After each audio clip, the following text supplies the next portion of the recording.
আসসালামু আলাইকুম। Hello everyone. সবাই কেমন আছো? আশা করি সবাই ভালো আছো। আমি দুপুরে ঘুমাইছিলাম। ঘুম থেকে ওঠার পরে এই তো বিছানাপাটি একটু এলোমেলো হয়েছিল, ওইগুলা গুছাচ্ছি।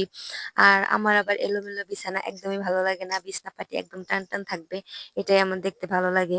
তারপরে বালিশের কভারগুলা ধুয়ে দিছিলাম। ওইগুলা বালিশের মধ্যে ঢুকাইলাম।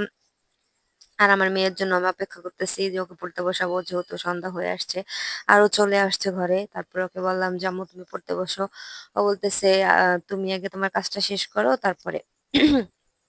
তো আমার কাজ শেষ করতে তার বায়না ধরছে সে, যে সে হচ্ছে দোকানে যাবে, তাকে মজা কিনে দিতে হবে।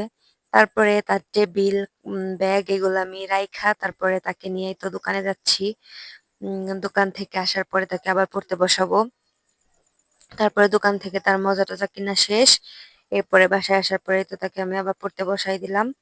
তারপরে পড়তে আমার মেয়ের ক্ষুধা লেগে গেছে। তারপরে ভাবলাম যে একটু আম কাইটে খাই মা আর মেয়ে। কিন্তু আমটা কাটার পরে দেখি আমটা অনেক একটু টক ছিল। বেশিও না, মানে ভালোই টক ছিল। তারপরে ভাবলাম যে একটু মরিচ লবণ দিয়ে মাখাইয়া তারপরে খাই, হয়তো খাইতে ভালো লাগবে। তারপরে খাচ্ছি। তো তোমরা সবাই ভালো থাকবা।